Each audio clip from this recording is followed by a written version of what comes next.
ഷൊർണൂർ ഭാരതപ്പുഴയോരത്തെ 20 കോടി രൂപ ചിലവിൽ നവീകരിക്കുന്ന ഭാരതപ്പുഴ പുനരുജ്ജീവനത്തിന്റെയും സൗന്ദര്യവൽക്കരണത്തിന്റെയും ഉദ്ഘാടനം മന്ത്രി റോഷി അഗസ്റ്റിൻ നിർവഹിച്ചു. പരിപാടിയിൽ പി മമ്മിക്കുട്ടി MLA അധ്യക്ഷത വഹിച്ചു. ആദ്യഘട്ടം എന്ന രീതിയിൽ 5 കോടിയുടെ നവീകരണ പ്രവൃത്തികൾ അടുത്ത ദിവസം ആരംഭിക്കും. ഭാരതപ്പുഴയോരത്ത് 20 കോടി രൂപയുടെ പദ്ധതിയിൽ ആദ്യഘട്ടമായി 5 കോടി രൂപയുടെ പ്രവൃത്തികളാണ് ആരംഭിക്കുന്നത്.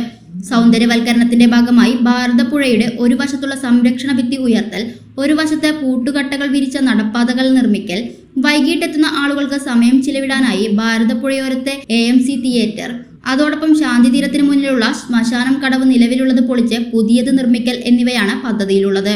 പദ്ധതിയുടെ ഉദ്ഘാടനം മന്ത്രി റോഷി അഗസ്റ്റിൻ നിർവഹിച്ചു. ഭൂമിയിൽ ഭൂഗർഭജലം കുറഞ്ഞു വരുന്നതായി റിപ്പോർട്ട്. ഇതിന്റെ ഭാഗമായി ജില്ലാ സംരക്ഷണം നടത്തേണ്ടത് അത്യാവശ്യമെന്ന് മന്ത്രി പറഞ്ഞു. ജലസംരക്ഷണം സർക്കാരിന്റെ മാത്രം ഉത്തരവാദിത്വമല്ലെന്നും ഓരോ ജനങ്ങളും ജലത്തിന്റെ പ്രാധാന്യം തിരിച്ചറിയണമെന്നും അദ്ദേഹം ഉദ്ഘാടന വേളയിൽ കൂട്ടിച്ചേർത്തു. പി മമ്മിക്കുട്ടി MLA അധ്യക്ഷത വഹിച്ചു. നഗരസഭാ അധ്യക്ഷൻ MK Jayaprakash, Ernakulam MICC superintending engineer PS Koshy, Kozhikode NIT director professor Prasad Krishna, Ajith Kaliyath, K Chithra, P Sindhu, SG Mukundan, Fathimath Farsana, K Krishnakumar, P Jisha, KM Lakshmanan, KM Latha, PS Rajesh, ND Dinshad, Vijayaprakash, Shankar, Subhash, MM Varghese Kutty, K Biju തുടങ്ങിയവർ പ്രസംഗിച്ചു. പരിപാടിയിൽ നിന്നും BJP പ്രതിനിധികൾ വിട്ടുനിന്നു.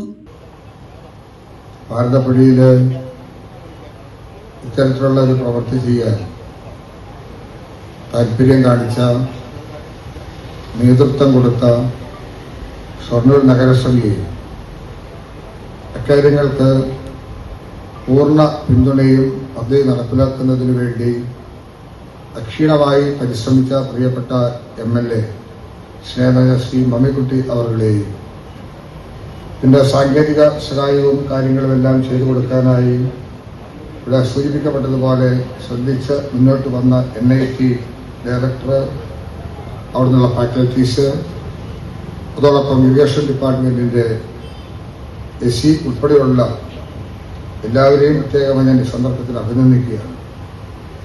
വളരെ പ്രധാനപ്പെട്ടൊരു കാര്യമാണ്. ഷൊർണൂർ മുനിസിപ്പാലിറ്റി മാതൃകാപരമായിട്ടെടുത്തൊരു സമീപനമാണ്. ഒരു പദ്ധതി ആവിഷ്കരിക്കുക, നടപ്പിലാക്കുക എന്നതിനപ്പുറത്തോട്ട് ദീർഘവീക്ഷണമുള്ള കാഴ്ചപ്പാടുകൾക്ക് മാത്രമാണ് ഇത്തരത്തിലുള്ള കാര്യങ്ങളിലേക്ക് പ്രവേശിക്കാനായിട്ട് സാധിക്കുകയുള്ളൂ. ഇവിടെ സൂചിപ്പിക്കപ്പെട്ടതുപോലെ അതിനാവശ്യമായ ഫണ്ടിന്റെ ലഭ്യത ഒരു സ്പെഷ്യൽ അസിസ്റ്റൻസ് ഫണ്ടാണ്.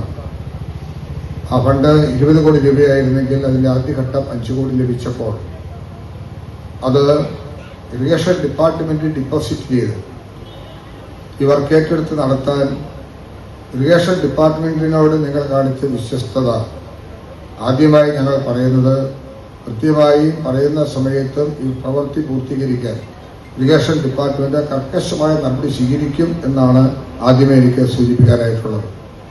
അത് ഈ പ്രവൃത്തി നല്ല നിലയിൽ കൊണ്ടുപോകുന്നതിന് സാധിക്കത്തക്ക ഒന്നായി ഞങ്ങളുടെ എഞ്ചിനീയേഴ്സും ഡിപ്പാർട്ട്മെന്റും അക്കാര്യത്തിൽ നല്ല നിലയിൽ പ്രവർത്തിക്കണം എന്നുള്ള നിർദ്ദേശവും കൂടി ഈ സന്ദർഭത്തിൽ നൽകുക.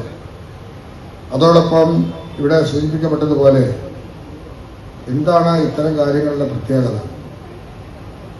നമ്മുടെ തടയണകളെ കുറിച്ച് സൂചിപ്പിച്ചു, റെഗുലേറ്റർ കമ്മ്യൂണിറ്റീസിനെ കുറിച്ച് പറഞ്ഞു. ഇതെല്ലാം നമ്മുടെ ജലത്തിന്റെ അംശം നല്ല നിലയിൽ നിലനിർത്താനാണ്. നമ്മൾ ഭൂമിയിൽ കാണുന്ന സ്വാഭാവികമായിട്ടുള്ള പരിശോധനയിൽ തെളിയുന്നത് ഗ്രൗണ്ട് വാട്ടർ ലെവൽ കുറഞ്ഞു വരുന്നു എന്നുള്ളതാണ്.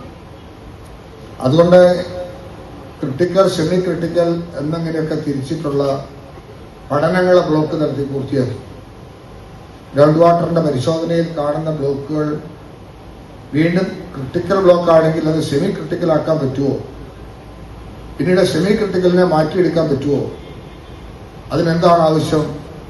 ജലസംരക്ഷണത്തിന് വേണ്ടിയുള്ള പുത്തൻ നിർദ്ദേശങ്ങളാണ് നമുക്ക് ആവശ്യം.